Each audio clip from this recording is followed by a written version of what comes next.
are three events in UFO history that have made this motion picture possible. In the 1950s, Trevor James Constable unlocks one of the mysteries of UFOs. With the aid of infrared photography, he discovers the fact that some UFOs are invisible. By using infrared film in his cameras, he discovered UFOs that exist in a light spectrum that cannot be seen with the naked eye or photographed with conventional cameras. This opens a whole new aspect in the documenting of UFOs, and his discovery reveals some UFOs may be living creatures. He calls them critters. In 1994, Isaiah Stamir discovers a phenomenon called rods, a life form invisible to the naked eye that we've never seen before. He also develops a technique for filming these life forms that exist in the realm of the very fast. He calls it skyfishing, using high-speed shutter settings on camcorders. In 1995, NASA stops airing live broadcasts from shuttle missions after UFO footage has been made public, creating a controversy about how much NASA really knows about their existence. Looks like you got an object right in front of you, Mark. Can you look out there? I'm not sure what you're talking about. Never mind. That same year, Martin Stubbs begins recording what will be 5 years and over 2,500 hours of uninterrupted live broadcasts from NASA's own downlink. Today, we have digital camcorder technology that enables us to capture UFOs in full-color, high-resolution video. Invisible UFOs can now be captured in broad daylight by anyone. Two camcorders of the same make and model are set up side by side. Camera 1 on the left is set for regular daytime recording. Camera 2 on the right is set on night shot, which has been converted to shoot in broad daylight. On the regular camera, there's nothing in the sky. With the night shot camera on the right, a UFO that is in the infrared spectrum is clearly visible. What has never been seen that exists in the invisible realm of the infrared can now be seen using current camcorder technology. Using this new technology for filming UFOs invisible to the naked eye, someone out there will eventually capture the best UFO or rod footage ever, and probably in high-definition video. UFO research, however, is only a part of the story. I think it's long past time to open this up to the public. Give us information to the young people of the world in this country. They want to hear it. They want it. Give it to them. Don't hide it and tell lies and make stories. They're not stupid. Eventually, there's going to be something happen that it will make all of them have egg all over their face. And they're going to have to admit that they haven't been truthful at all.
The nations of the world will have to unite, or the next war will be an interplanetary war.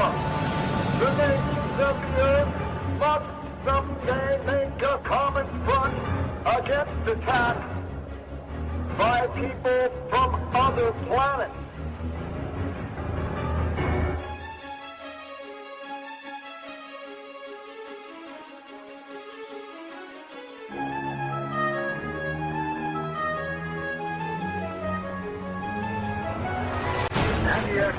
guns went into action against unidentified aircraft in the Los Angeles area, ordered by the 4th Interceptor Command at 2:25 a.m. The unidentified object moved slowly down the Pacific coast from Santa Monica and disappeared south of Long Beach. Searchlights closely followed the object down the coast and kept it centered in their track. Shells frequently could be seen bursting near the object, but none appeared to hit it. The shooting stopped about 3:30 a.m. Approximately 20 minutes after the firing died down, the ship returned and headed westward from Long Beach toward Santa Monica.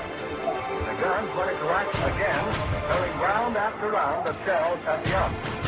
The second barrage appeared to be closer to downtown Los Angeles, since watchers could hear the concussion of the guns more clearly, and the flash of bursting shells was brighter. Then the ship disappeared for the second time over the ocean. We return you now to CBS in New York. That was Byron Lama on the West Coast.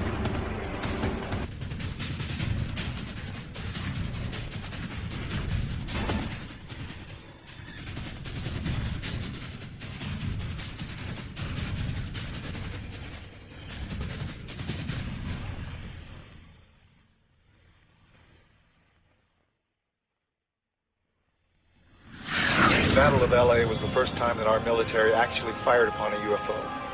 The next day, the military told the press it was nothing but a weather balloon. Another report was that they fired at nothing due to war nerves. The Army was not too pleased with these reports. If they could not bring down a weather balloon with almost 1,500 rounds fired and direct hits, then what would they be able to do firing at real enemy targets? This was the first time official denial was put into motion regarding UFOs. This was 1942, only a few months after Pearl Harbor. Our distinguished guest for this evening is Dr. Willie Lay.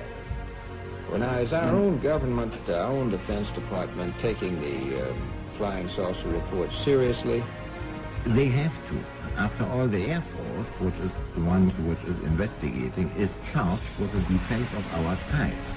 So if there's anything in the skies which they don't know and cannot account for, it makes them understandably uneasy. Major Donald E. Kehoe, a retired Marine Corps officer, insisted that the Air Force knew more than it was telling. We are being observed by some type of device which is ahead of us, far ahead of us, and is probably controlled by a highly advanced superior civilization.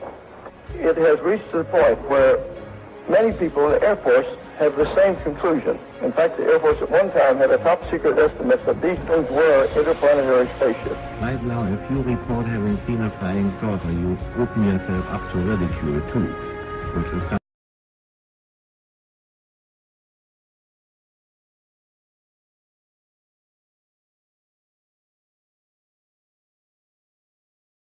Not invite ridicule. yeah. Instead of being a subject for ridicule and a big joke, actually is a serious matter which could affect the lives of all of us. Actually, most people who report a UFO sighting are patriotic citizens who have been mystified by something that they've seen, and through a patriotic sense, report it to the local law enforcement officials or to the United States Air Force base near them. The first reports were brought in by quiet and sober citizens, like Frank Manor. I looked north of me, and there looked like a fallen star. The air was red and kind of coming down, and on about a 45. And so then I watched it, and I was going to see if it landed, and then maybe go down and see what it was.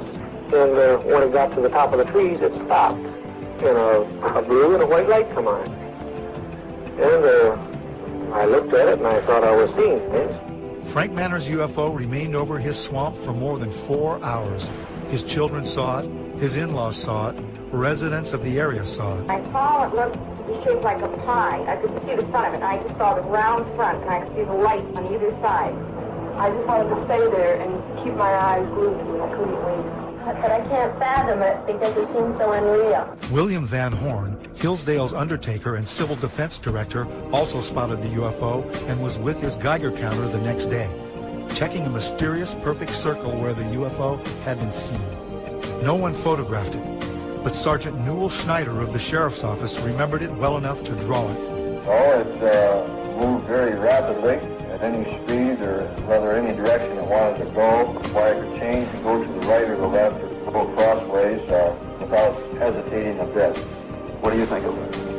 Well, if they call it a flying saucer, that's what it is. The Air Force sent its chief scientific consultant on UFOs, Professor J. Allen Hynek, to check the Michigan sightings.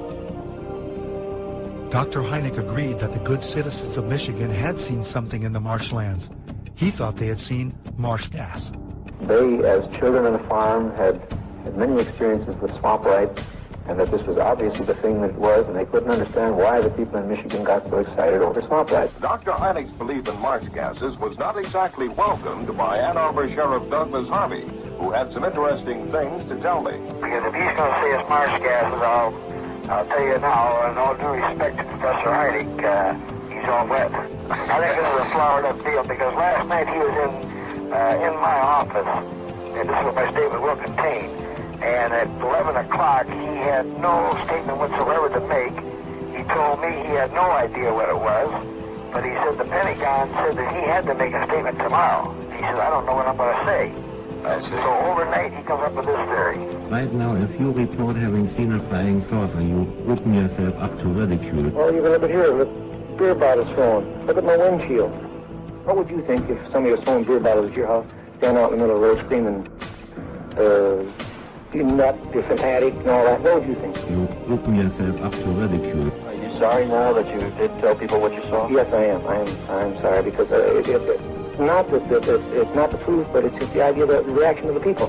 They think you're a nut. To tell you the truth, that's just what they figure you are. And I'm not going to take it anymore. I don't want nobody down in here. I just leave me alone. You open yourself up to ridicule too, which is something which is deployed by the Air Force, is deployed by the Air Force, is deployed by the Air Force. If the thing lands right there by that pump, I'd never say a word. And he got out and talked to me. I wouldn't tell nobody. That's just the way I feel. I'm bitter and disgusted in the whole matter. According to the United States Air Force, in following a policy which is set probably fairly high in the Pentagon, there are about 250 or 300 extremely incompetent airline and military pilots in this country. The airlines let them continue to fly even though they have reported UFOs. The Air Force has been accused from time to time of hiding information about UFO. What do you have to say to that, Colonel Henry? Well, these charges are absolutely untrue. We have not been hiding anything. This is not an attack on the Air Force spokesman or the project spokesman. They are simply following orders to explain away all UFO sightings as quickly as possible when they become public and deny that UFOs really exist. UFOs were fairly new, and even though there had been sporadic reports throughout the late 1800s and early 1900s, they were simply nothing to worry about. Flying saucers had been reported and photographed worldwide. They were not an issue because the sightings, although seen by pilots and close to Army bases, did not seem to pose any kind of threat.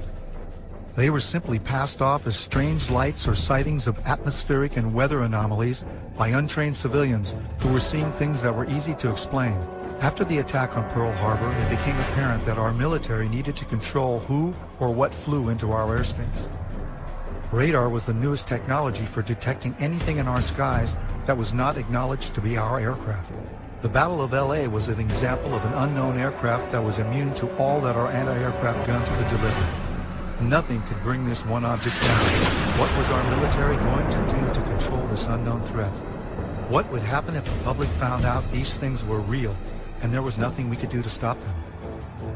The only solution was to deny that there was any kind of threat from something we had no control over, something we could not stop. The solution included an official denial that would last over 60 years.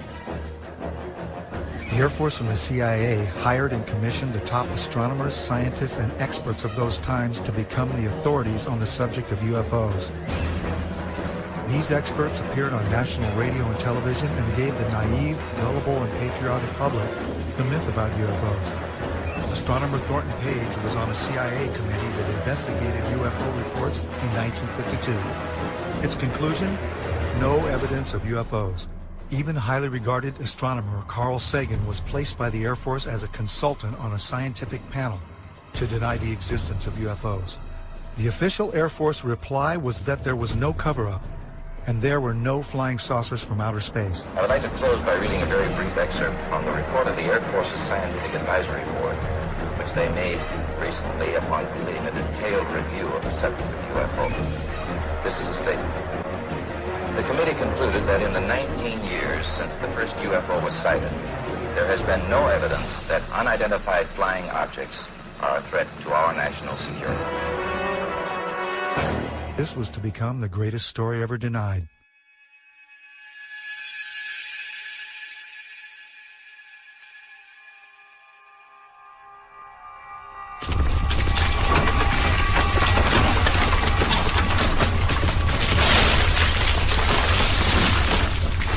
Like many other people in Los Angeles, my brother and I were devastated by the Northridge earthquake.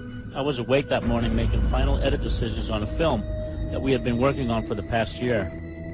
Our film and video editing studio was destroyed, so we had to finish cutting the film at one of the labs in Burbank. We didn't realize that the earthquake was only the beginning of what would become one of the many life-changing events that were about to unfold. We decided to go home and visit our family for a while before coming back and starting all over again. We went back to Roswell, New Mexico, which is our hometown, and a couple of months later we filmed the first broad daylight footage ever taken of UFOs over the Roswell area. We compiled an enormous archive of broad daylight UFO activity at Midway, which is where we all grew up, and which is located just 9 miles south of Roswell. Midway is also the place where the rods phenomenon was discovered. A mysterious object.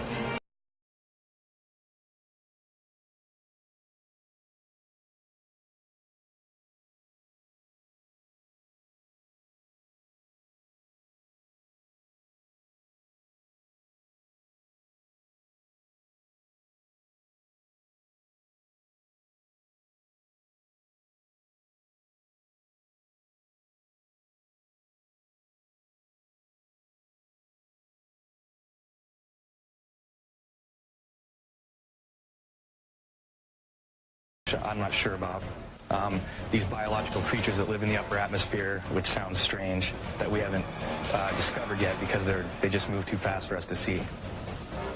It doesn't. So somebody's telling you that thing is an animal. Yeah. This guy Jose Escamilla, he's been researching these for like 8 years. He has a website, and that's what he thinks. It's amazing. No telling what these things are going to teach us once we catch a specimen and investigate what its makeup is. It's an incredible phenomenon. Whatever these things are, they've mastered the ability to travel through both mediums as if there's nothing really there. It's like traveling through dimensions. The rods are just one part of an enormous panorama of life that is veiled from normal human sight. You found that by using an extremely fast shutter, you could slow down and objectify something that would otherwise elude the photographic process. But that doesn't mean that they're not there. It just means that you need a device, an apparatus that will remove an optical limitation that you have. We don't reject the microscope because the microscope intensifies the power of human sight. Without it, the world of the microbe would not exist. But that wouldn't alter the fact that our entire environment, our entire living scenario, is really conditioned upon what happens in a domain that we cannot see directly. In my opinion, the same thing applies, and this will be verified in years to come, at the upper border of nature. But I realized at this point that it's very secret, that it was kept secret, because I asked him, what are you going to do with this piece of information? And he said, we always airbrush these out before we sell them to the public. So they're pesky little creatures appearing on this photograph they wanted to get rid of. This is a fact of the matter. We were really not sure after John flew whether or not there were critters, living critters out there somewhere. Critters that were captured by NASA on that mission STS-75 in 1996. In all my considerable experience of the entire UFO scenario, I have never seen and never expected to see footage like that. And least of all did I expect to see it on film that, or tape that had been exposed by the government in a NASA mission. The shuttle Columbia in this mission was equipped with a very sophisticated and expensive ultraviolet camera. It was sensitive to the near ultraviolet. And when they were up at 300 miles above the atmosphere, they launched from the Columbia a small satellite with a tether. Not long after it was launched from the Columbia, the tether broke. We'll record steadily the whole break and coil back to the tether.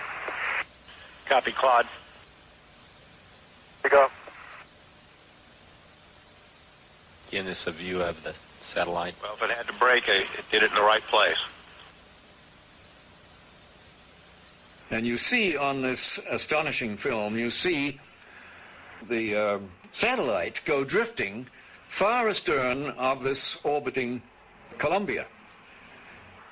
The tether, which is 12 miles long, straightens out into a long white line, which you can see as plainly as could be.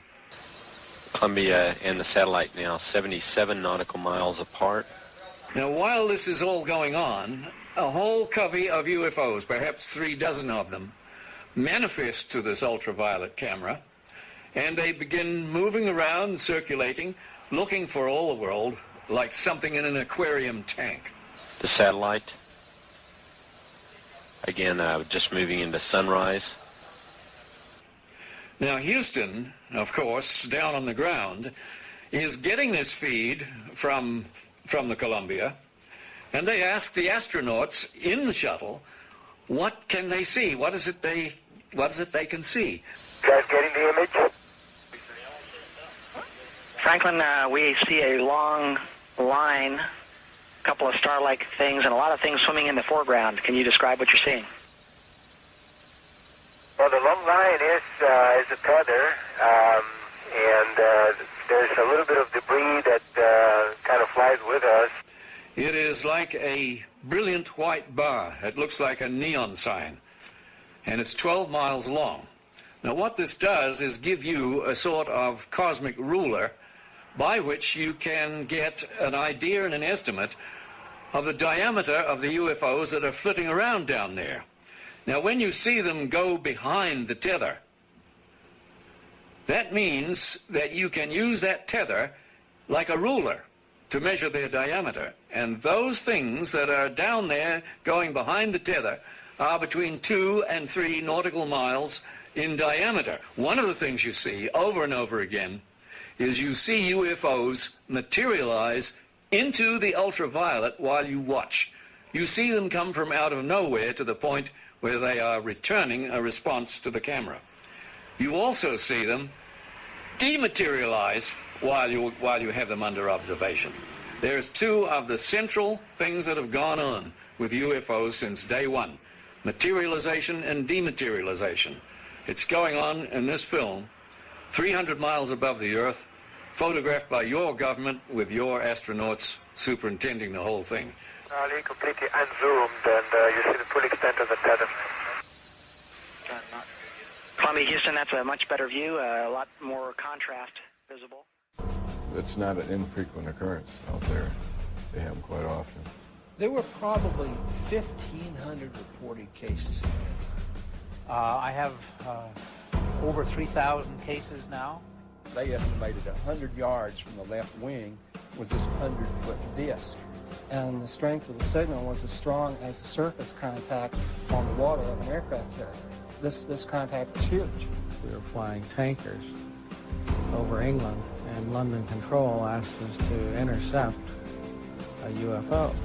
We would go from 1 o'clock, 7 or 8 miles to 6, 7 o'clock, 7 or 8 miles inside of 4 or 5 seconds. We have to be moving. They could rise, go straight up. They could do that. It seemed like instantaneous. Once they started moving, they went straight up, for a while, and then they went zap. And it just sort of disappeared, it dematerialized, and left the atmosphere just gone. It just took off into space. It just left. There have been ET visitation. There have been crashed craft. There have been material and bodies recovered. I didn't want to look at it any longer than that because I felt that my life was in jeopardy. I was beaten, literally hit in the ribs and pushed, and I was resisting. And I know Sergeant Bustinza was doing the same thing. He said, "You are never to speak of this again. As far as you're concerned, this never happened." You never saw this. I don't exist, and this situation never happened.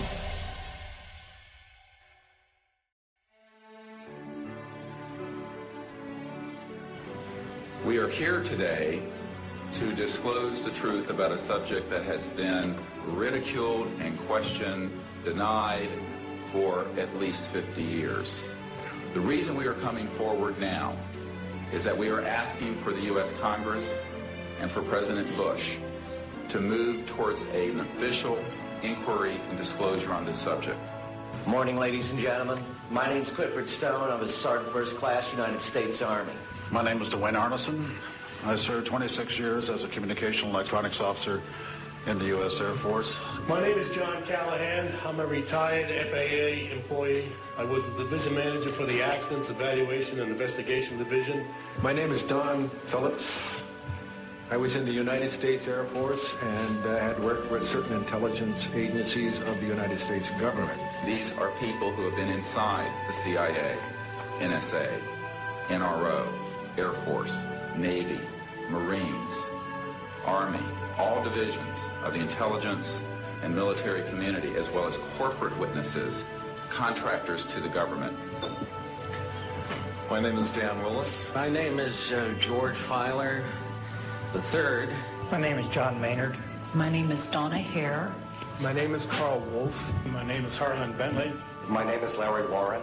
My name is Mark McCandlish. And these are folks who have been involved in so-called black budget or covert unacknowledged projects. These unacknowledged special access projects are taking in at least $40 to $80 billion per year. And they are sitting on technologies that can change the world forever. My name is Charles L. Brown. My name is Michael Smith. My name is Robert Solis. My name is Carol Rosen. I have had grown men weep who are in the Pentagon, who are members of Congress, and who have said to me, what are we going to do? And I'm prepared to tell the story in front of Congress, and that it is the truth. And I will testify under oath before Congress that what I'm saying is the truth. I'm prepared to go to Congress, to swear before Congress that everything I've told you people and everything that is here is the truth. These men and women have come forward and they have their credentials, they can establish who they are, and they have been first-hand witnesses to some of the most important events in the history of the human race. I'm willing to testify to the truth of all these matters that I've spoken about in front of Congress under oath. I'm willing to testify before Congress that what I'm saying is true. And I am prepared to testify in detail concerning these events and their truthfulness before Congress. These statements are true. I'm willing to testify under oath before Congress. That I will testify under oath as to what I say is true, and I will do so before Congress. So I will testify before Congress if necessary and explain exactly what happened. And I will testify before the Congress under oath about everything I have said and more. I have personally briefed a sitting director of Central Intelligence, James Woolsey, President Clinton's first CI director. I have personally briefed the head of the Defense Intelligence Agency, the head of Intelligence Joint Staff, members of the Senate Intelligence Committee, many members of Congress, members of the European leadership, the Japanese cabinet, and others. And what I have found is that none of them are surprised that this is true, but they are uniformly horrified that they have not had access to these projects. A lot of people talk about conspiracies over a shadow government. I'm willing to testify before Congress that these black operations do exist. I nearly became part of it. But I saw the light, I think, or was it? And I got out. And that's it.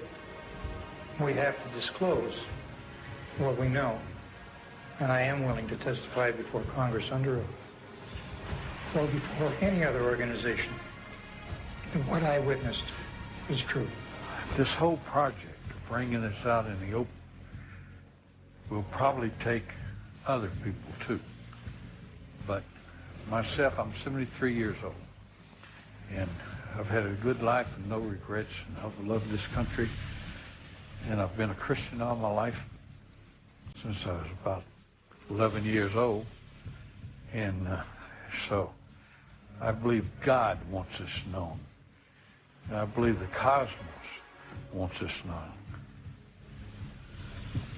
I know we're not alone in the universe. I know that the absence of evidence is not evidence of absence. It's evidence that has been denied to the American people.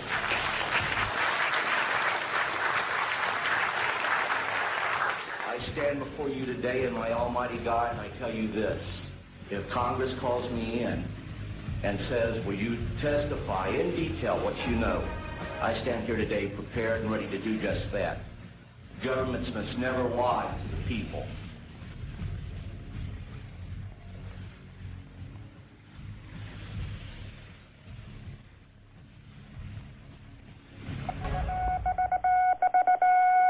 Headline edition, July 8, 1947. The Army Air Forces has announced that a flying disc has been found and is now in the possession of the Army. Army officers say the missile, found sometime last week, has been inspected at Roswell, New Mexico, and sent to Wright Field, Ohio, for further inspection. The whole project was get as much information and technology out of these crafts as fast as they could, and to steer the news media off on some crazy idea that these sightings were created by college pranks and balloons and meteorological problems. And a lot of the information was siphoned off by the CIA and the National Security Agency and people at ONI, Office of Naval Intelligence. It was the first time I'd ever seen anything like this before, and all eyes were just peeled on that particular thing. And when he told us what it was, it was frightening. It was eerie there. You could have heard a pin drop in the room when it was first mentioned. Well, he said it had been taken from one of the craft that had crashed in New Mexico, and that it had been taken from a box of materials that the military was working on. They didn't use the word reverse engineering at that time, but it was something similar to the reverse engineering that they felt like they needed to work on, and it was going to take years to do this. I was a duty officer that night, and I went to the veterinarian section, and one of a sergeant I knew very well was sergeant of the guard that night. I told him, Sarge, how's everything around here? And he said, fine, sir. I told him, you know, they told me to be careful to watch this area because you have a sense of something sensitive here. He said, you want to see it, sir? I told him, yeah, let's go look. And I knew this sergeant very, he was a master sergeant. I went back, and there was 5 crates there, like 5 or 6, I think it was 5. I lifted one up, and here's this body there and floating in fluid. First, I thought it was a child because it was small. Then I looked at this head and all, right away, and this was only happened in a matter of seconds. Then I put the end back down, and the head was different, the arms were spindly, the body, it was gray. So right at that moment, I figured, I don't know what this thing is. So like in intelligence business, I just better put it in the back of my head here and wait till maybe in the future I get corroboration so I can evaluate what it is. Curtis LeMay started to open up and talk about what he told me about Roswell and the crash that had occurred, and he told me that he was aware that it wasn't ours, it wasn't the military's, the Air Force or the Army or the Navy, and it was highly strange. It was a highly strange vehicle that crashed. He said, I'm going to tell you something. He said, but if you say that I told you, I'll swear I never even mentioned it to you. I said, no problem. And he said to me, you know, I'm a member of General Douglas MacArthur's security guard. He says, I'm on my way to the States for TDY. He said, I'm going to tell you something. General Douglas MacArthur was very familiar with the Roswell incident, the crash material, and also the bodies, because he himself has seen them. There I started getting the Tosser reports.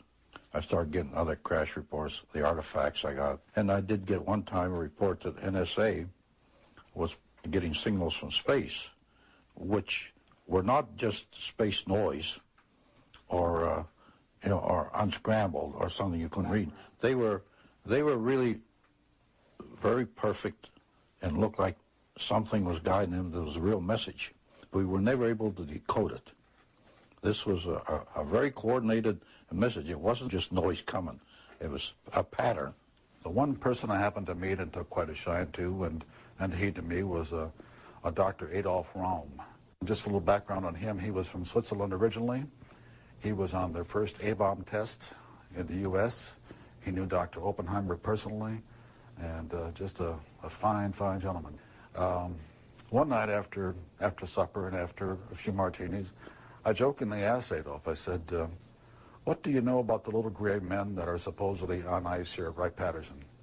And I can distinctly recall his face turning ashen white. His voice got very stern, and he said, Arnie, he says, all I can tell you is that they were not weather balloons, and we will not talk about it again. You understand? And there was no uncertainty in my mind that we wouldn't talk about this further. We can safely say that, yes, there were some captured craft in Roswell, New Mexico, and yeah, they were real. And yes, we really did get some technology from them. And yes, we really did put it to work. How many bodies had been recovered? Don't know. How many crashes have occurred in which we only got debris from because they came and did their recovery before we got there? Don't know, but it has happened. It has happened. When they have problems, just like we send out a distress call, they send out a distress call, which is something that a lot of people don't allude to or don't even, it's the one question that's never asked. But here again, we think of them as something intangible, like that stuffed animal there. But they're living, breathing creatures, as mortal as you and I. They think, they have loves, they have likes, they have dislikes, they have social culture. This is so important to try to make people understand that that is the case. There were more crashes than Roswell, but people don't understand is that there was one in 1948, and there was another one in 1949.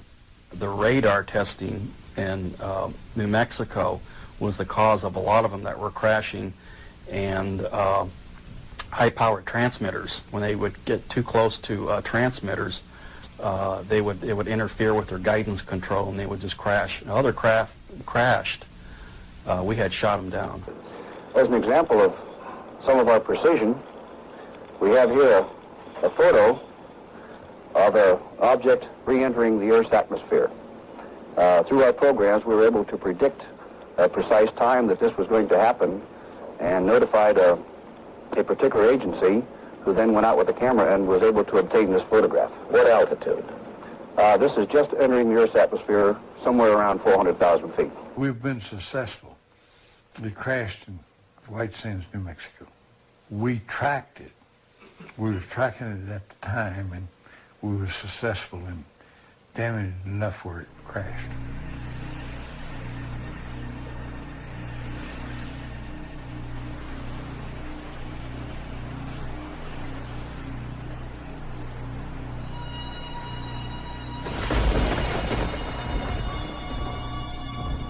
I can verify, corroborated by the people that I have worked with and do work with now.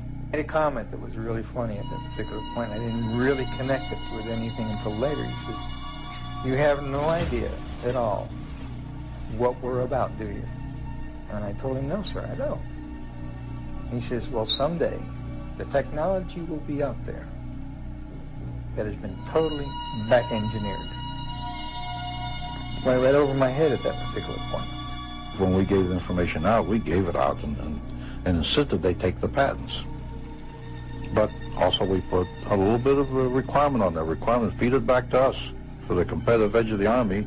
Take the patents, make all the money you want, but give it to the American people and give it to the world. The Japanese, they interviewed me, and I told them when we put the integrated circuit out, we also gave it to you. Also had fiber optics laying there. They didn't know what these things were. They figured they were wires of some sort, but didn't know how they operate.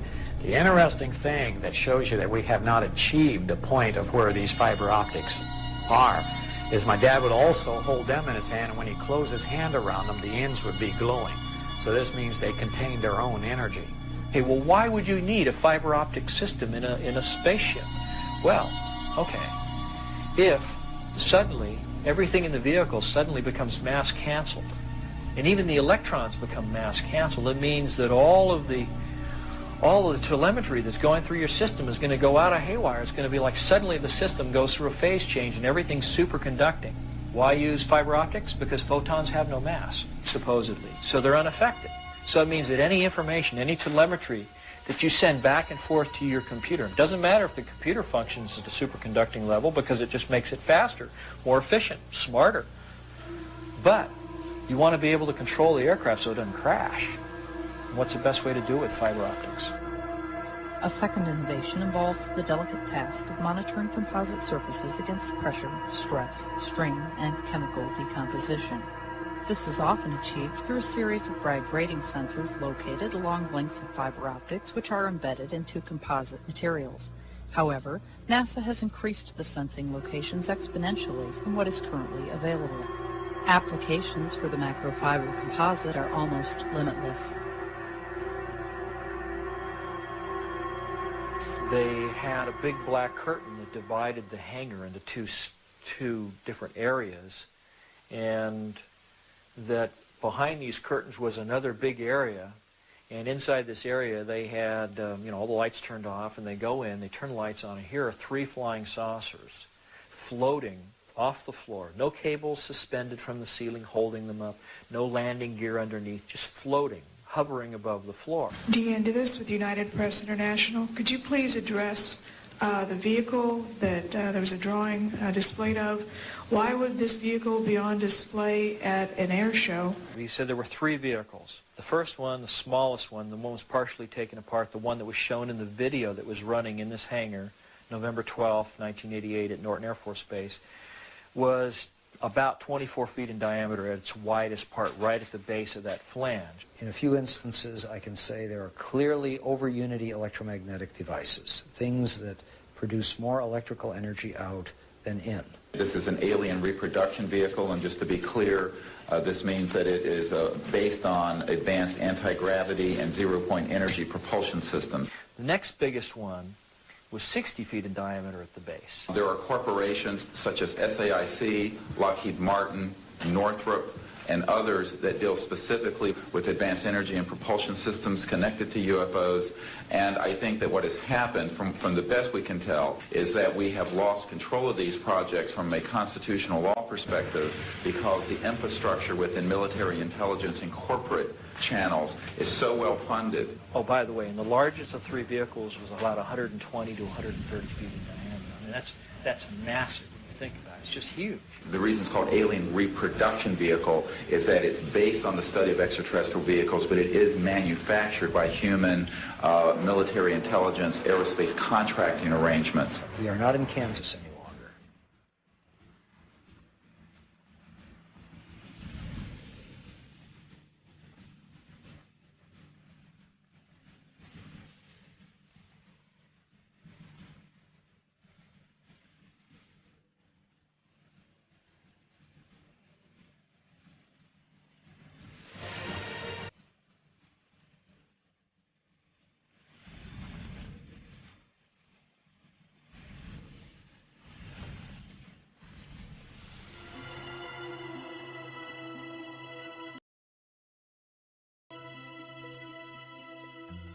Brad said that in this exhibit at Norton Air Force Base that a 3-star general said that these vehicles were capable of doing light speed or better. I think they made a mistake at Roswell. Rather than admitting it, they covered it.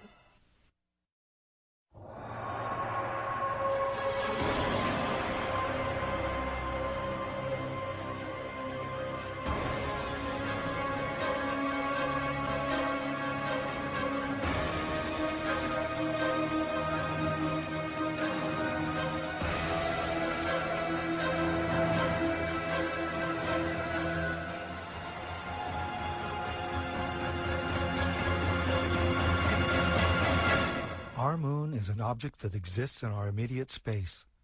For years, there have been anomalies recorded such as mysterious lights, flashes, and objects that have been seen by astronomers here on Earth. NASA released a compilation of these recorded reports prior to the first moon mission.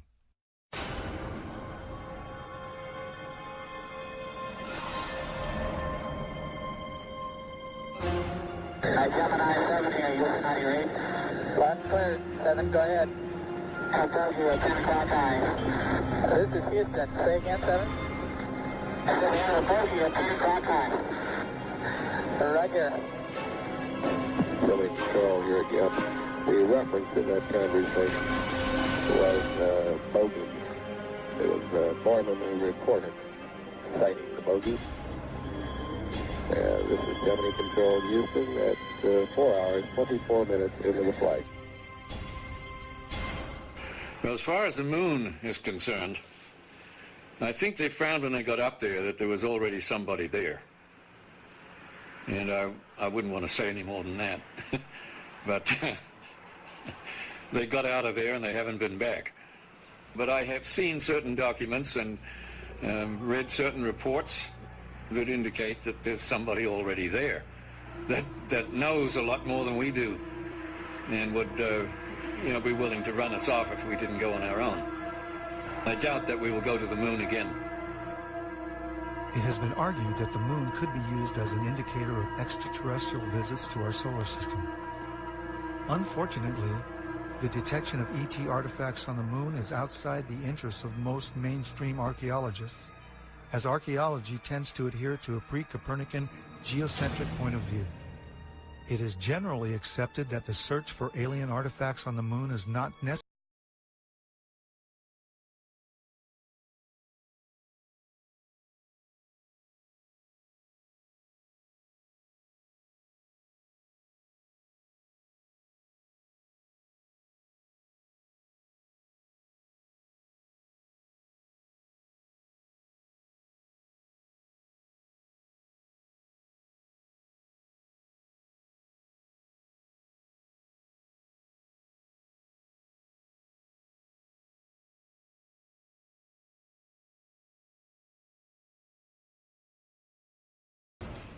In 1962, Carl Sagan spoke on the possibility of discovering alien artifacts on the moon, stating that forthcoming photographic reconnaissance of the moon from space vehicles, particularly the far side, might bear these possibilities in mind.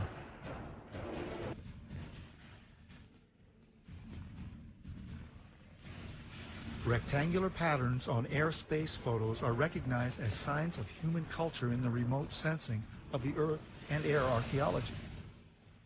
It seems reasonable, then, to search for rectangular patterns on the moon or on Mars.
I walked into the photo lab in the restricted area, and this was between missions.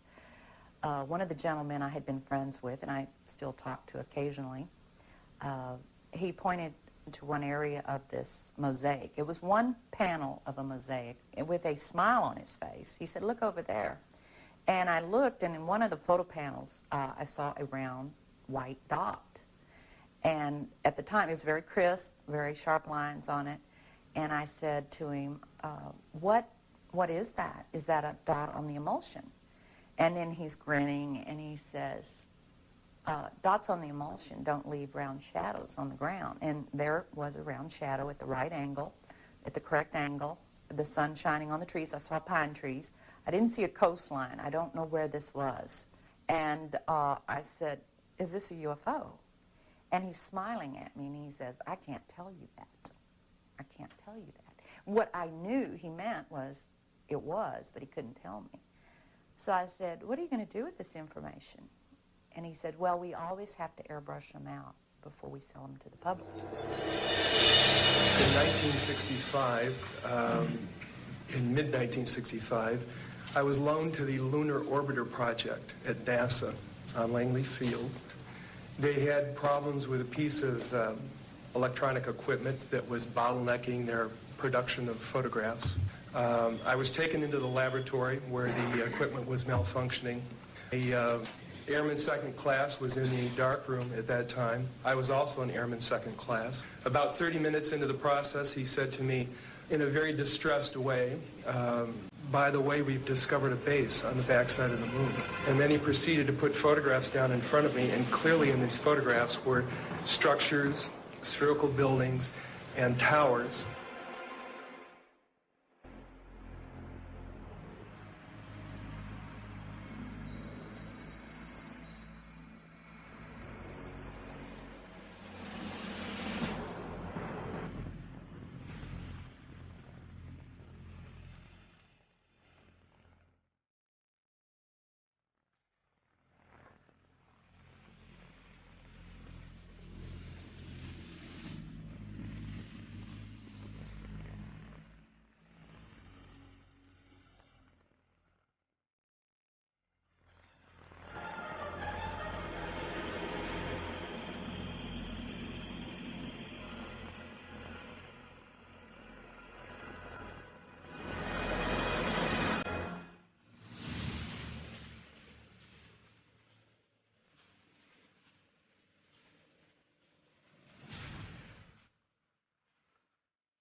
Always airbrush these out before we sell them to the public.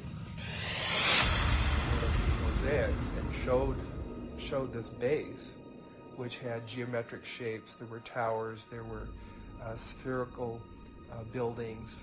There were very tall towers and things that looked somewhat like radar dishes, but they were large structures. If I compare it to what I'm seeing now, because I do have photographs that have artifacts in them that are similar to what I saw, they're massive. Some of the structures are, half a mile in size.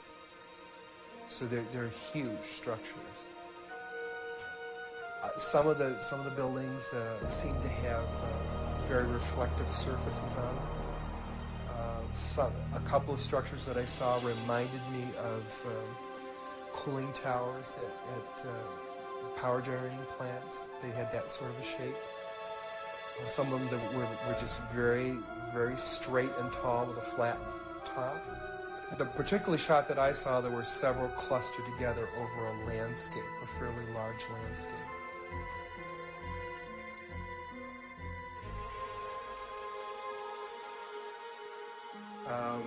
I worked there for 3 more days, and I remember going home and naively thinking, I can't wait to hear about this on the evening news. And here it is, more than 30 years later, and I hope we hear about it tonight. And I will testify under oath before Congress that what I'm saying is the truth.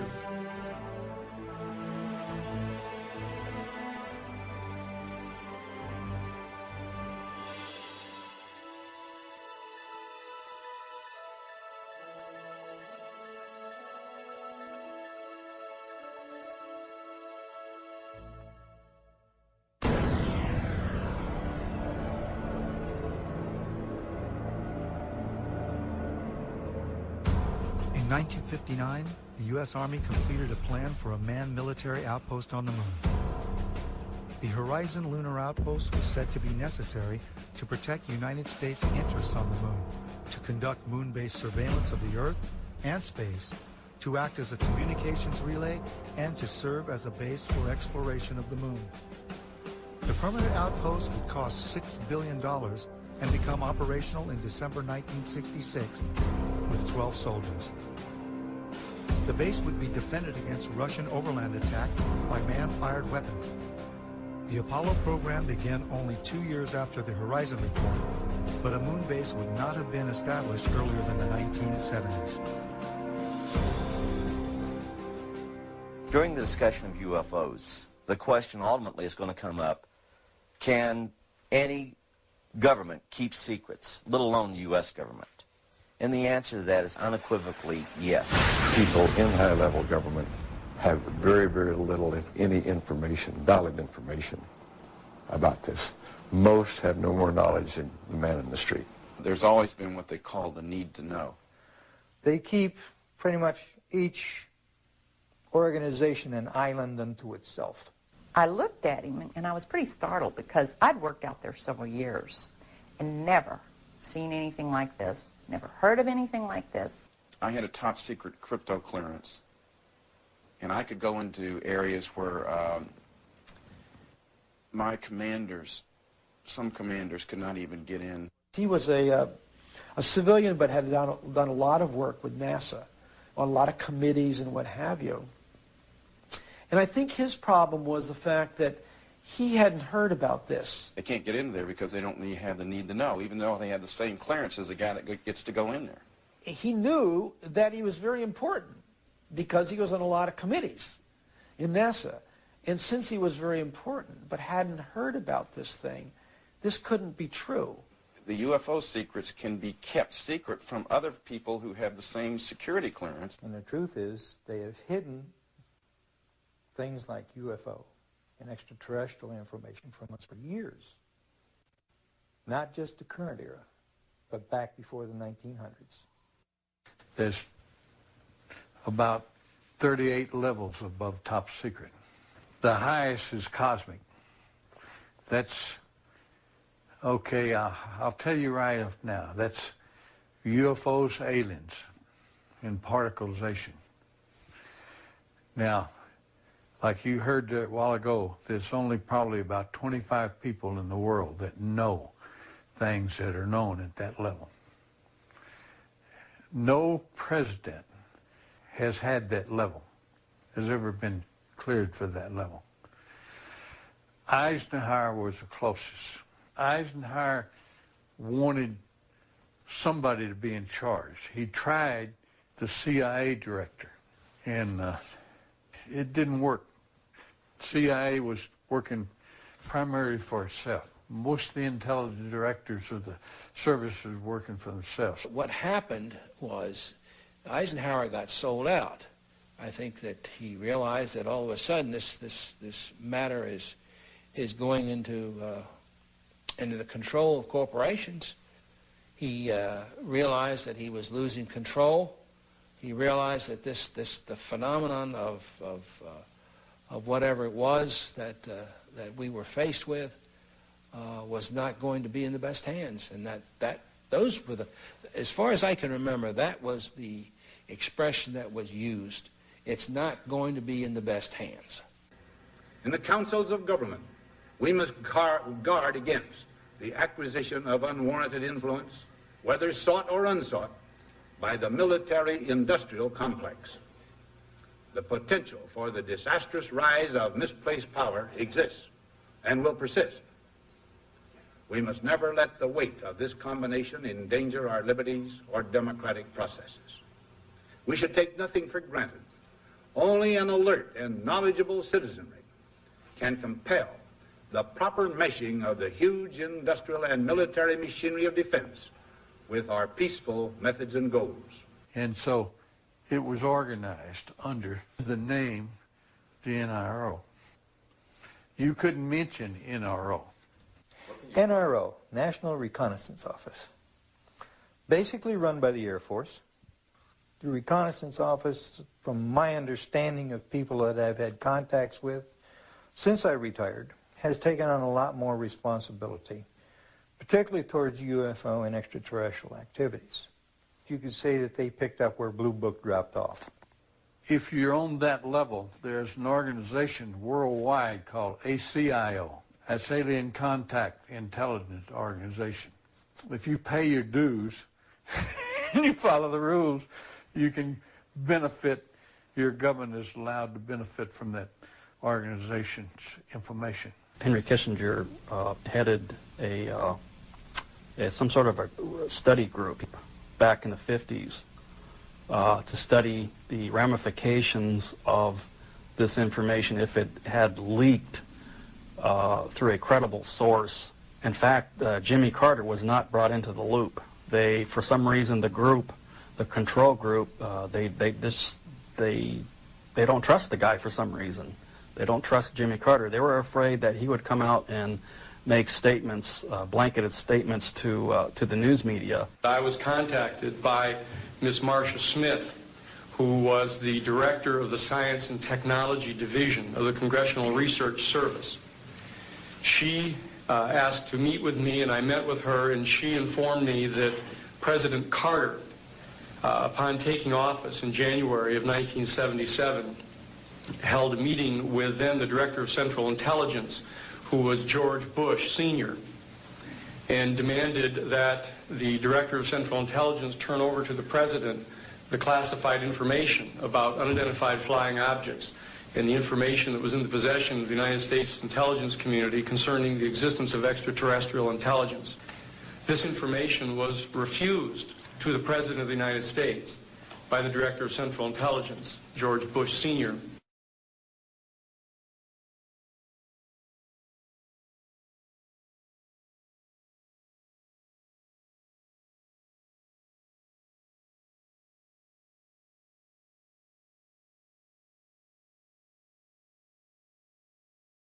Told us we could not talk about this to anyone, including any of the other crews, our spouses, our family.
This was used against me partially in losing a job once in teaching.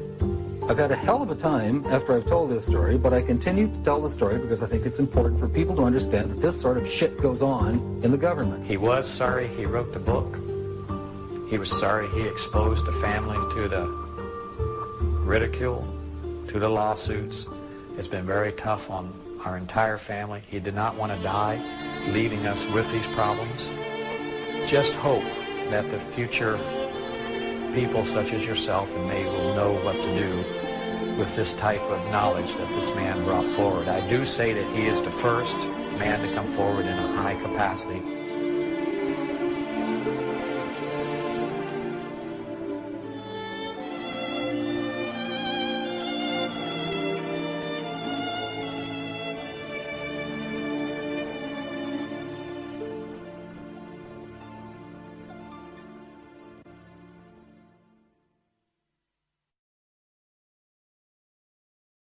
Measures have been taken by agencies to terminate people who appear to be inconvenient or troublesome through knowing too much.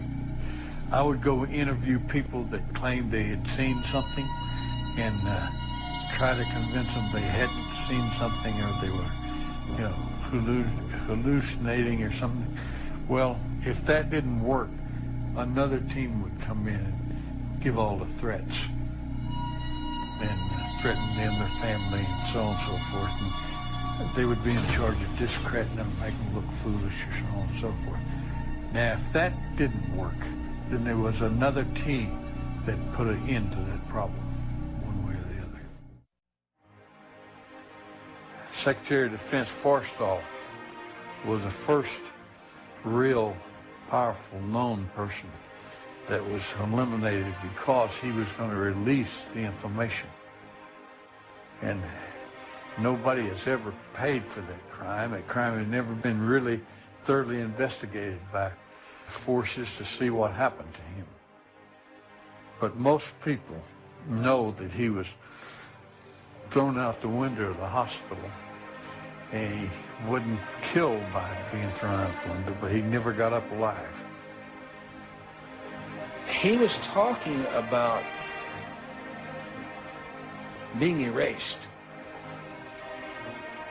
And I said, man, what do you mean, erased? He said, yes. He said, you will be erased. I said, how do you know all this? And there's something to that effect. And he said, I know. He said, they'll go after not only you, he said, they'll go after your family. And those were his words.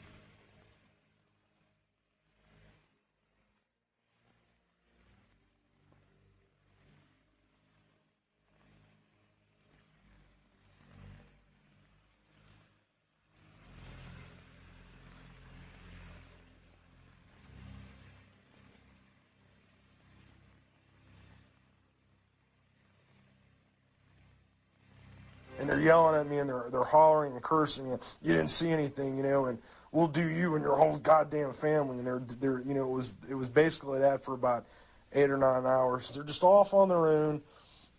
There's no oversight, no control. And they just do whatever they want.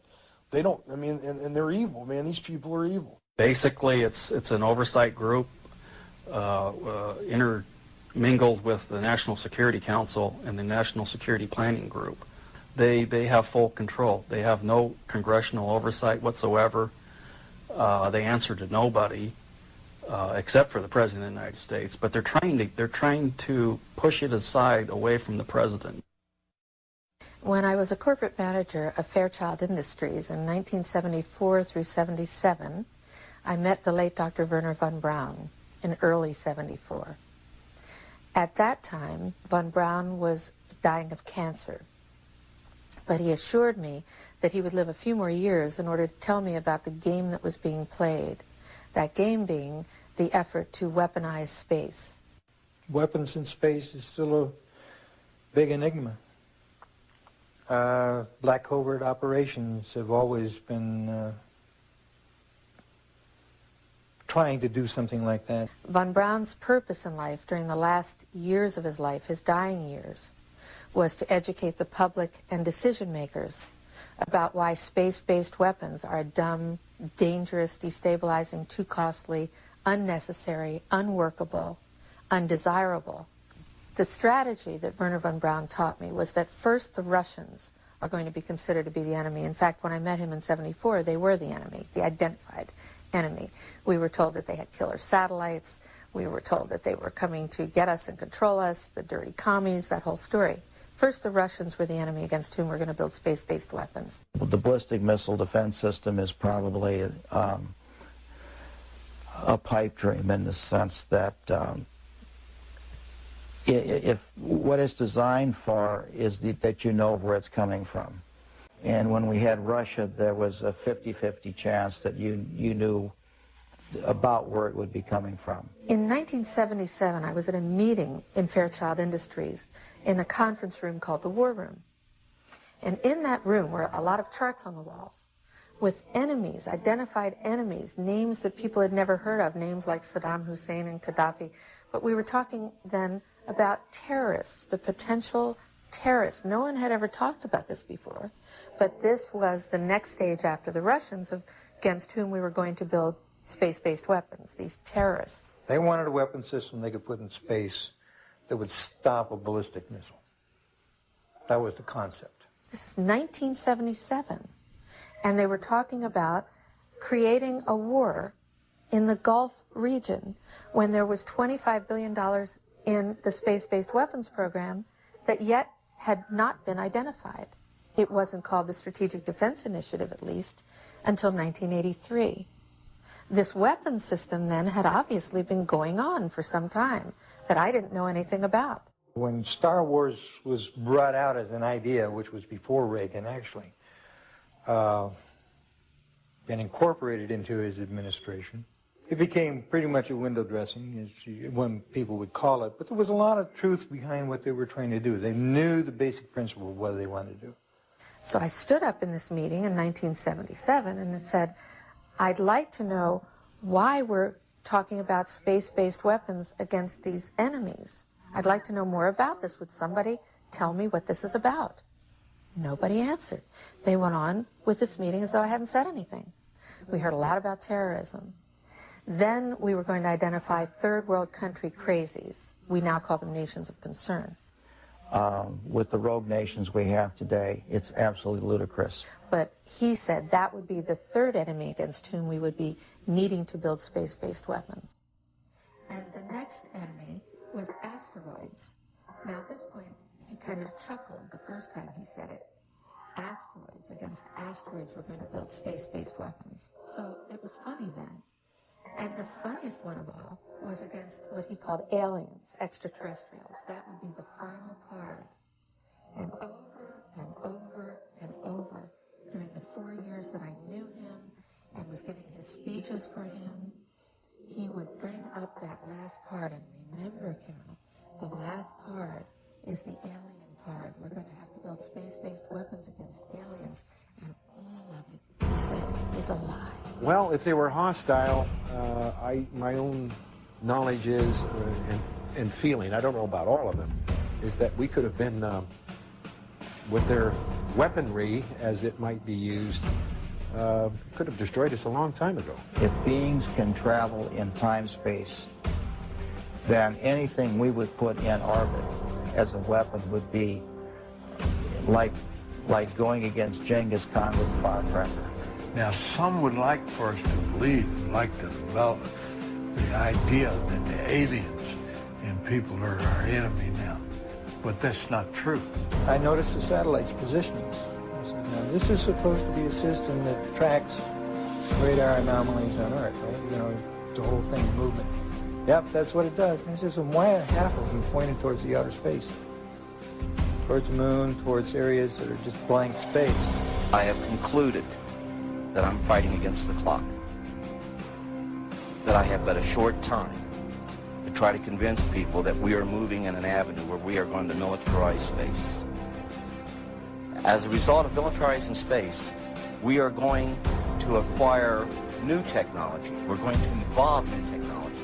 At least half of those satellites you got up there aren't looking at Earth. He had to receive several transmissions from the Pentagon and from other satellite monitoring stations of the NSA that they were tracking ETVs, extraterrestrial, that stands for extraterrestrial vehicles. I said, what are they looking for? He says, well, you got to have them even know about that. We put nuclear weapons out in space as a line of defense, and we was ready to blow them up if they started in.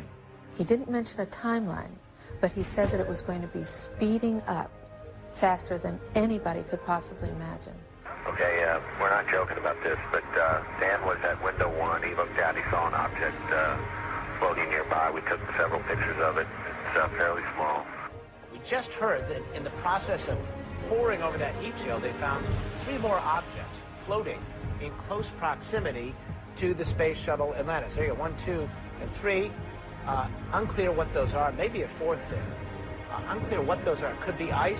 Could be little pieces of harmless debris. Worst case scenario, could be parts of the heat shield, and that is why NASA is concerned. So it's very hard to identify what those little things might be.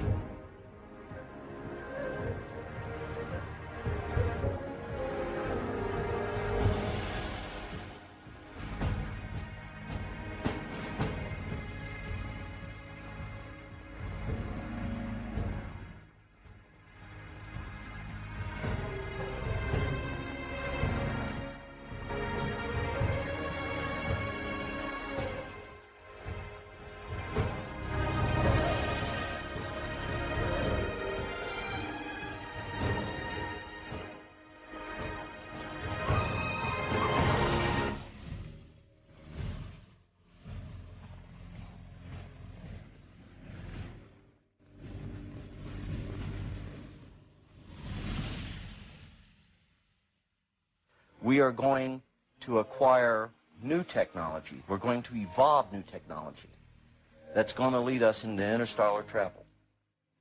As a direct result, we will become a threat to them unless we spiritually grow also. Air Force Space Command, Masters of Space. June 9th, 2006. Air Force Space Command was crucial in Zarqawi hit. Air Force Space Command news release.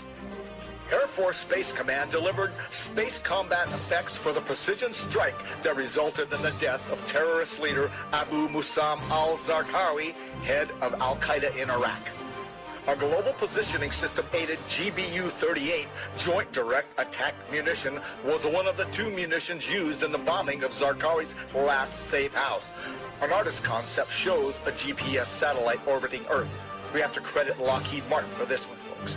Once again, GPS-aided munitions played a significant role in the success of an important operation, said Brigadier General Donald Alston, Director of Air and Space Operations, or AFSPC. We provide communications, navigation and timing, intelligence, surveillance and reconnaissance, and missile warning.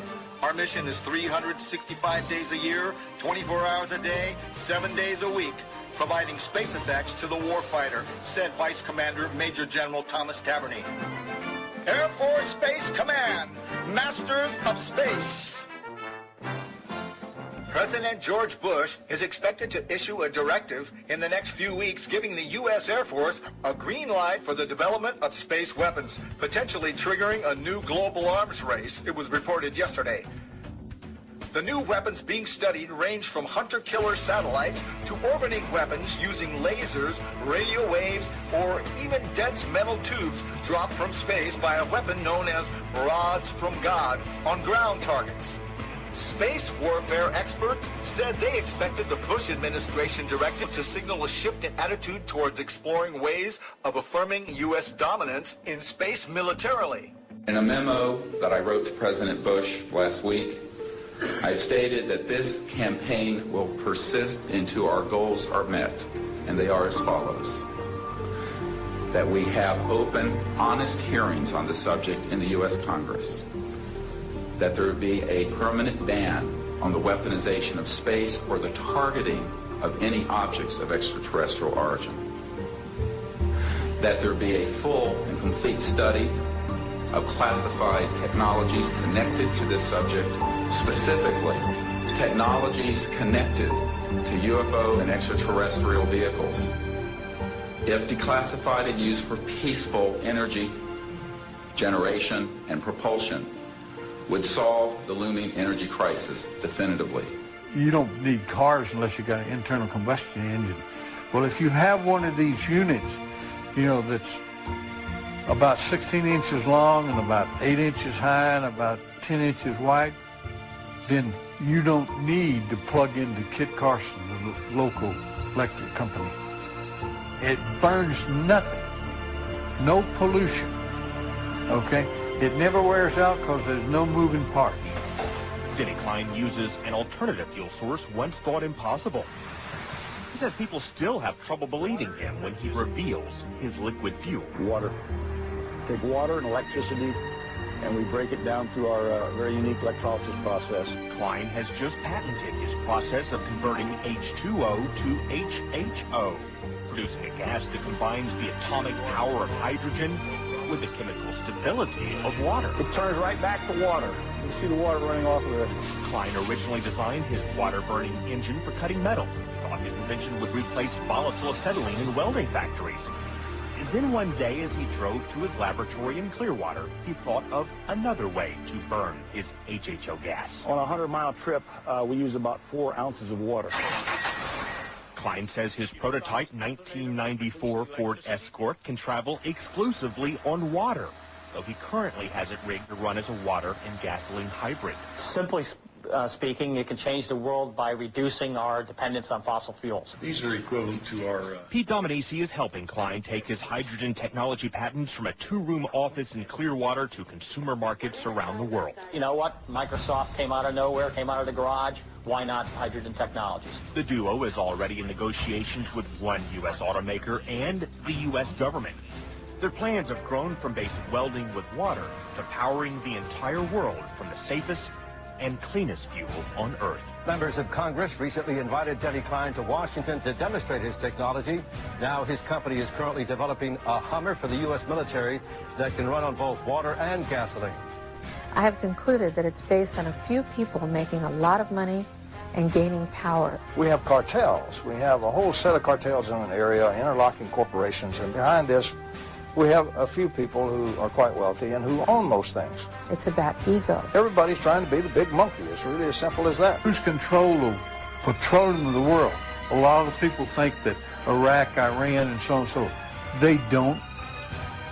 They don't. We control it. Us and the British interests and the world interests.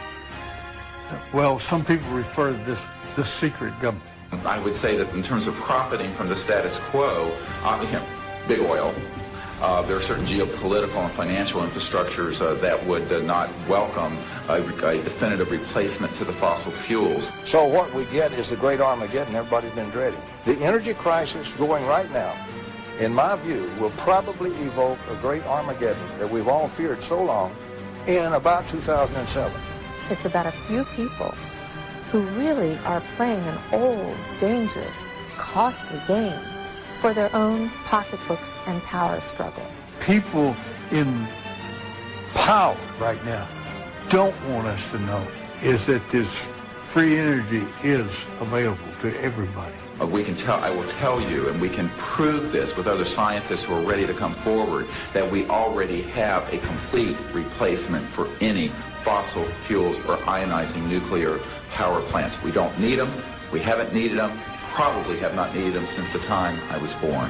The, quote, cover-up of this issue that has been going on for the last 50 years is probably the biggest single threat to our democratic society. This is the greatest strategic threat to survival of the United States and, in fact, of civilization itself.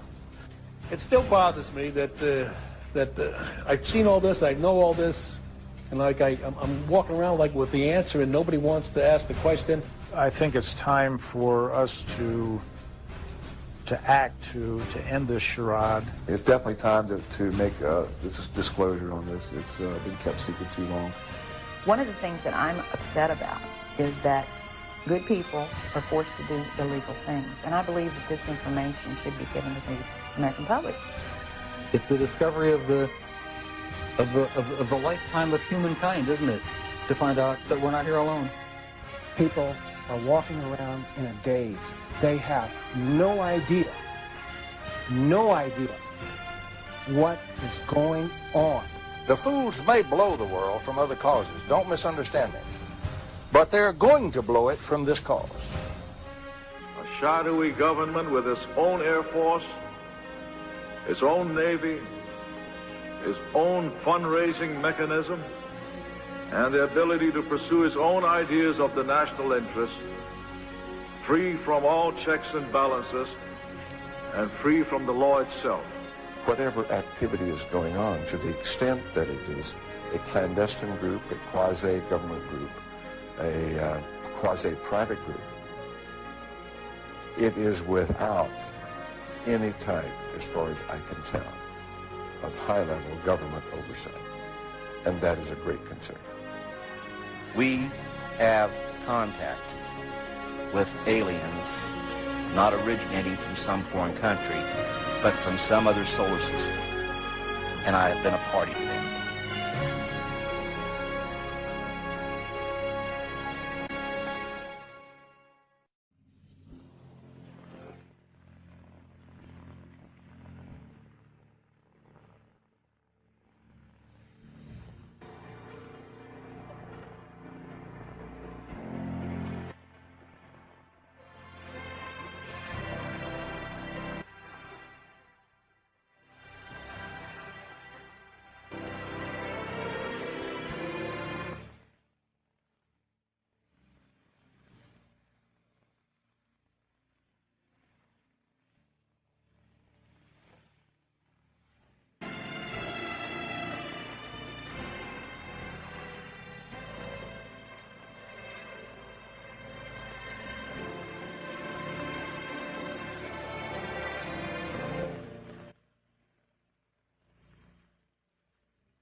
left is set for regular daytime recording. Camera 2 on the right is set on night shot, which has been converted to shoot in broad daylight. On the regular camera, there's nothing in the sky. With the night shot camera on the right, a UFO that is in the infrared spectrum is clearly visible. What has never been seen that exists in the invisible realm of the infrared can now be seen using current camcorder technology. Using this new technology for filming UFOs invisible to the naked eye, someone out there will eventually capture the best UFO or ROD footage ever, and probably in high-definition video. UFO research, however, is only a part of the story. I think it's long past time to open this up to the public. Give us information to the young people of the world in this country. They want to hear it. They want it. Give it to them. Don't hide it and tell lies and make stories. They're not stupid. Eventually, there's going to be something happen that will make all of them have egg all over their face. And they're going to have to admit that they haven't been truthful at all.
The nations of the world will have to unite.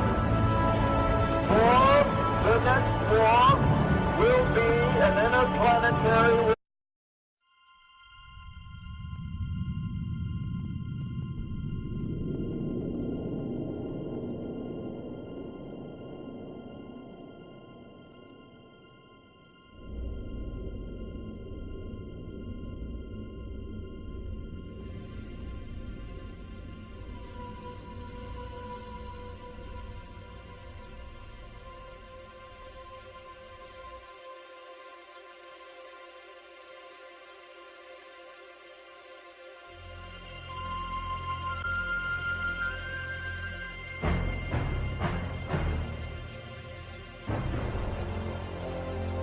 There are three events in UFO history that have made this motion picture possible.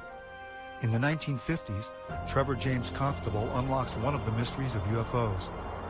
With the aid of infrared photography, he discovers the fact that some UFOs are invisible.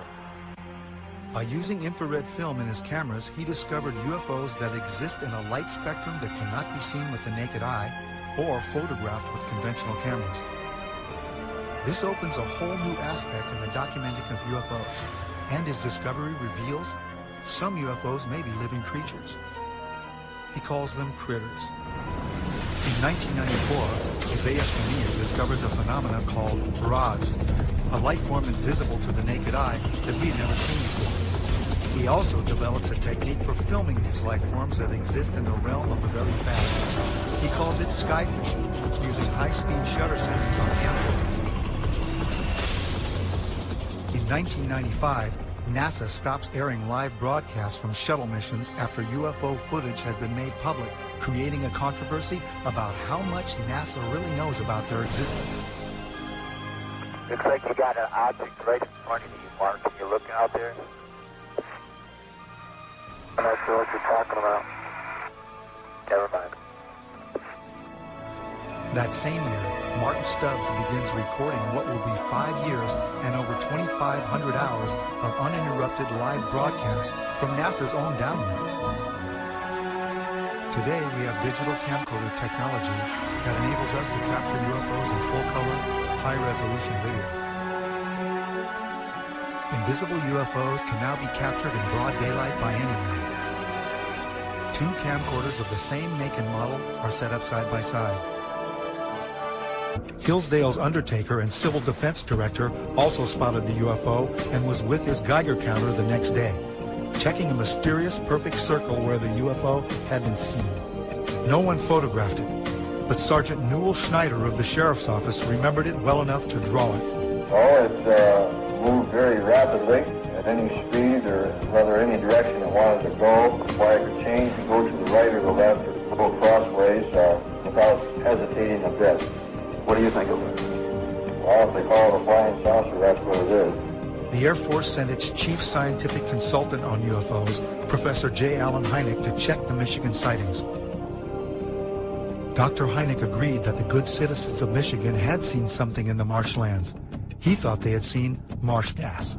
They, as children on a farm, had many experiences with swamp lights, and that this was obviously the thing that it was, and they couldn't understand why the people in Michigan got so excited over swamp lights. Dr. Hynek's belief in marsh gases was not exactly welcomed by Ann Arbor Sheriff Douglas Harvey, who had some interesting things to tell me. Because if he's going to say it's marsh gases, I'll tell you now, in all due respect to Professor Hynek, he's all wet. I think this is a flowered up deal, because last night he was in my office, and this is what my statement will contain. And at 11 o'clock, he had no statement whatsoever to make. He told me he had no idea what it was, but he said the Pentagon said that he had to make a statement tomorrow. He said, I don't know what I'm going to say. So overnight, he comes up with this theory. Right now, if you report having seen a flying saucer, you open yourself up to ridicule. Well, you can look at here, look, beer bottles thrown. Look at my windshield. What would you think if somebody was throwing beer bottles at your house, down out in the middle of the road screaming, you nut, you're fanatic, and all that? What would you think? You open yourself up to ridicule. Are you sorry now that you did tell people what you saw? Yes, I am. I'm sorry, because it's not that it's not the truth, but it's just the idea, the reaction of the people. They think you're a nut. To tell you the truth, that's just what they figure you are. And I'm not going to take it no more. I don't want nobody down in here. I just leave me alone. You open yourself up to ridicule too, which is something which is deployed by the Air Force, is deployed by the Air Force, is deployed by the Air Force. If the thing lands right there by that pump, I'd never say a word. And he got out and talked to me. I wouldn't tell nobody. That's just the way I feel. I'm bitter and disgusted in the whole matter. According to the United government, our own Defense Department, taking the flying saucer report seriously, they have to. After all, the Air Force, which is the one which is investigating, is charged with the defense of our skies. So if there is anything in the skies which they don't know and cannot account for, it makes them understandably uneasy. Major Donald E. Kehoe, a retired Marine Corps officer, insisted that the Air Force knew more than it was telling. We are being observed by some type of device which is ahead of us, far ahead of us, and is probably controlled by a highly advanced superior civilization. It has reached the point where many people in the Air Force have the same conclusion. In fact, the Air Force at one time had a top secret estimate that these things were interplanetary spaceships. Right now, if you report having seen a flying saucer, you open yourself up to ridicule too, which is something.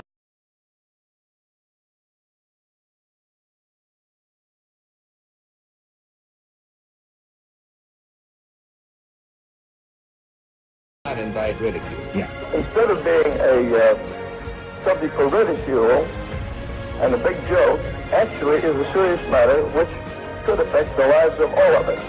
Actually, most people who report a UFO sighting are patriotic citizens who have been mystified by something that they've seen, and through a patriotic sense, report it to the local law enforcement officials or to the United States Air Force base near them. The first reports were brought in by quiet and sober citizens, like Frank Manor. I looked north of me, and there looked like a fallen star. It was red and kind of coming down and on about a 45. And so then I watched it, and I was going to see if it landed, and then maybe go down and see what it was. And when it got to the top of the trees, it stopped, and a blue and a white light come on. And I looked at it, and I thought I was seeing things. Frank Manner's UFO remained over his swamp for more than 4 hours. His children saw it, his in-laws saw it, residents of the area saw it. I saw it look to be shaped like a pie. I couldn't see the front of it. I just saw the round front, and I could see the light on either side. I just wanted to stay there and keep my eyes glued to it. I couldn't leave. But I can't fathom it because it seems so unreal. William Van Horn. The nations of the earth must someday make a common front against attack by people from other planets.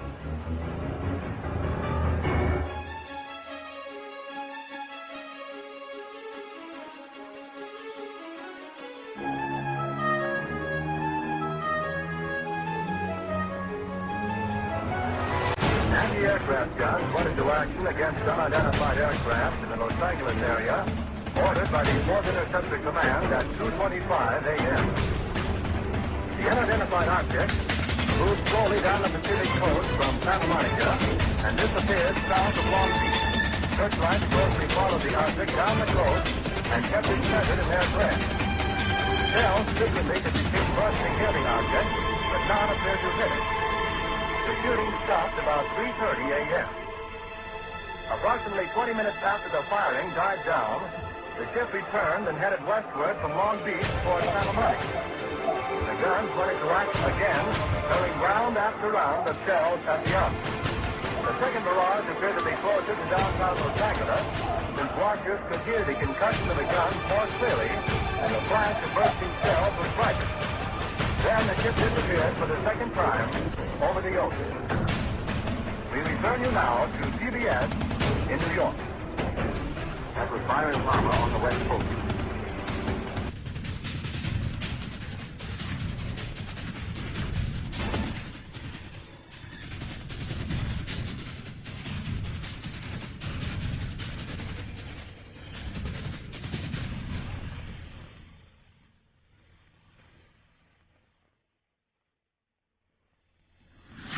The Battle of L.A. was the first time that our military actually fired upon a UFO. The next day, the military told the press it was nothing but a weather balloon. Another report was that they fired at nothing due to war nerves. The Army was not too pleased with these reports. If they could not bring down a weather balloon with almost 1,500 rounds fired and direct hits, then what would they be able to do firing at real enemy targets? This was the first time official denial was put into motion regarding UFOs.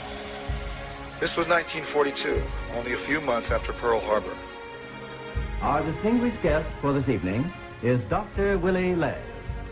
Well, now, is our own